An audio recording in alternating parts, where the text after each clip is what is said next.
Hello, you join us at Rivian! actually we are on Treasure Island and we're gonna talk about why you shouldn't buy your Rivian. Not yet. You should, just not yet. Not yet. So let's go through and talk about the things that we think Rivian needs to improve before you buy one.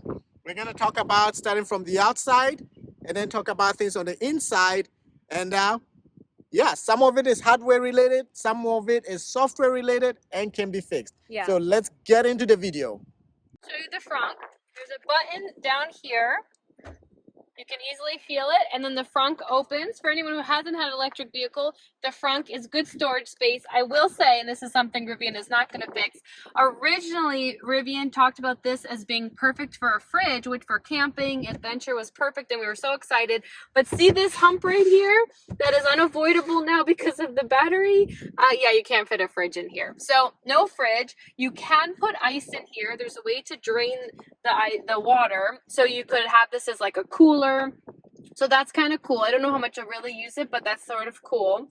And yes, and then you can also put this above, so you could have your ice in there and then other things up here. So good storage space. I do like this. I just want to share for anyone who hasn't had a truck, because this is taking me getting used to. This door is so heavy. It's like you have to really pull, and then to close it, it's like you have to slam it. So yeah, if you have, let's say, a 7-year-old kid, forget it. They're going to have to try 3 times before this door closes. For an $80,000 truck, they have the tonneau cover. I have to admit, you should hold off on buying your truck because they are having so many issues with the tonneau cover. The button here to open this one is actually not working. And so they're going to re-engineer it, but because it's a hardware related issue, I'd recommend not buying it until they repair it. One other gripe I have with the Tesla, with the Rivian, is that it's an automatic drop-down tailgate. Now, in most trucks, you have a handle to push this up, but you don't. They should have at least made it so that you could press this button again and then it would close it. But you gotta ruin your beautiful paint job and go to the gym in order to close this. That's not right.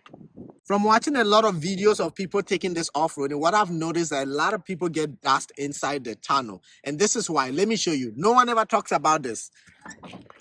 It's because this little rubber seal, if you zoom in here, this little rubber seal is supposed to come all the way to the very end, but it doesn't. So because it doesn't, dust gets in here and fills up the storage area.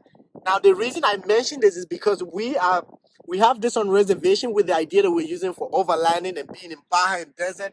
And so we needed a foolproof tunnel, but unfortunately, no, it can't. And this is why. If you take a look in this rubber here, see there's a little extra gap? If you pull it along, there you go. It covers it. But unfortunately, the people at Rivian, they cut it too short. So if it covers all over here, when you come over to this side, there's a gap. Easy fix, but they will have to decide that they really want to fill up this gap. Now, no one ever talks about it because not everyone who actually has this vehicle takes it off-road. But if you live in a dusty environment, that's going to affect whatever stuff you put in there. So if you have your white fancy new Louis Vuitton bags in there, it's going to be very dusty. And that is just not right. If you live on the East Coast like we do, you get snow. The reason I can tell this vehicle was designed mainly for California is because of this plastic trim. They don't get snow here. That means they don't put salt on the roads. If you've seen any vehicles on the East Coast, you will notice that a lot of them, all of this black, beautiful trim has actually turned white. It's either sun faded or it's been the salt. Now, I don't know how many people are going to take their $80,000 truck off-roading. Most people won't. But the reason they tend to do this plastic is because they think it's easier to replace it when it's damaged. I wish they had just painted it and made it match the body. It's a simple thing, and it would save you on the long run when you have to clean it later. You don't have to worry about it fading over time. When it's painted, your vehicle will look newer longer. So they should have really painted this. Because I'm an off-roader and I do a lot of off-road driving, one thing I wish Rivian would do is put this into the front light bar, and then you've got my buy-in. So I definitely do not bring a cord with me into the car to charge. I don't need to because I have a wireless phone charger along with this Rivian charging pad. So let's put it down on the wireless charger and it's not charging. And when we asked about it, oh, just keep moving it around, try different angles. Maybe eventually it will work. Nope, it's not charging. Yeah, I think designing this wireless charging pad must have been a job for the interns. They don't get paid a lot, so it's not working. Ready, go. Well, I will say this is quite beautiful. The wood, this is the black interior, and the wood that's used here is really nice. So that was a nice design. Their designers did a good job and nice color. But the only thing about this is it is very complicated to actually get wood to bend at these angles. It is so hard. If you look at other vehicles like Tesla, Land Rover, they don't do any bends in their wood. They just simply just make straight lines in their wood to simplify production. So this could be contributing to the fact as to why Rivians are so delayed, because they are having a hard time producing this. Their manufacturer or their supplier is having a hard time reproducing all of this without having the wood crack. And it seems like the reason they have that little launch edition sign on there is to prevent that from cracking and have seam points on there. You can't help but compare things to Tesla. So one thing that's very similar is the visual. Right here is how you turn on or like pull up the climate. This looks just like Tesla. It's very intuitive because it's similar.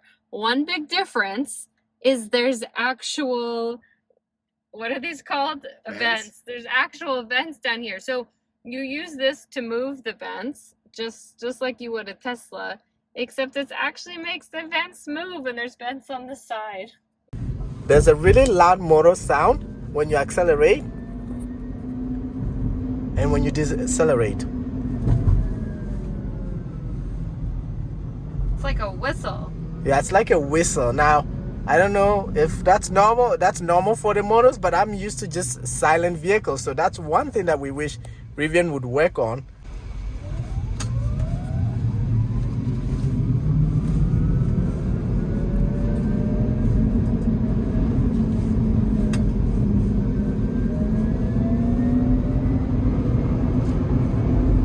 It has different drive modes. It has sport, conserve, and all of that.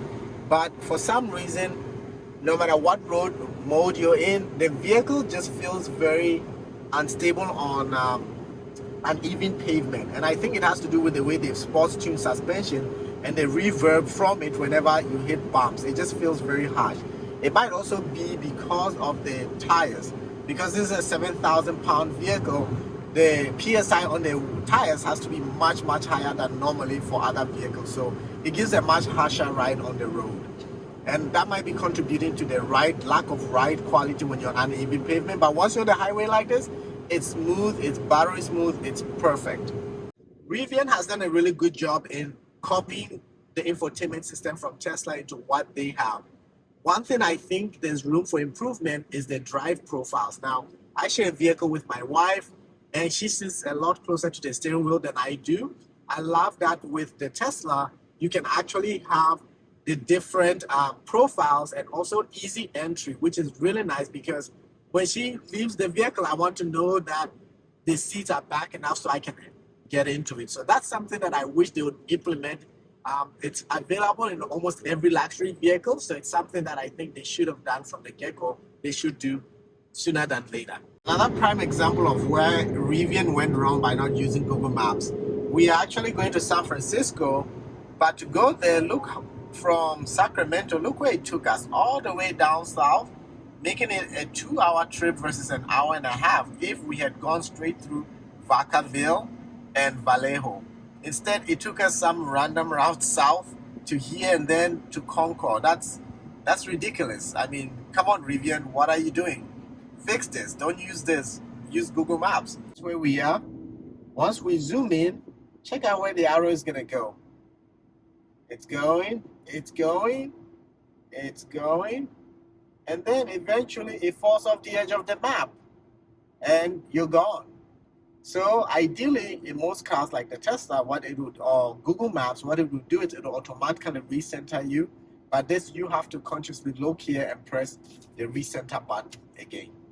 Okay. Now let's talk about charging. With most electric vehicles, you are able to actually even pick a charging station while you are en route. But with this, you're not able to. For example, if I hit this little thunderbolt and it finds all the charging stations around, normally you should be able to tap the 10 and say, hey, take me to that charging station. But look, nothing happened. I'm going to zoom out again. Let's say, hey, I want to go to that charging station because there's 10 stalls available. Tap that, nothing. So this actually doesn't allow you to pick a charging station while you are driving. You actually have to cancel your current trip in order to pick a charging station. What if you want to just add the charging station as a waypoint? That should be something that you should actually think about implementing. And it's a simple fix. If your competitor is Tesla, you should look at what your competitor and every other car company does and imitate that. One of the things that I really don't like about the Rivian is the poor camera quality. For example, if we pop up the camera here, you see the resolution? It's like it's from the 1920s. Really poor resolution. I don't know what it is. Seems like it's 480p instead of regular 1080p that it should be.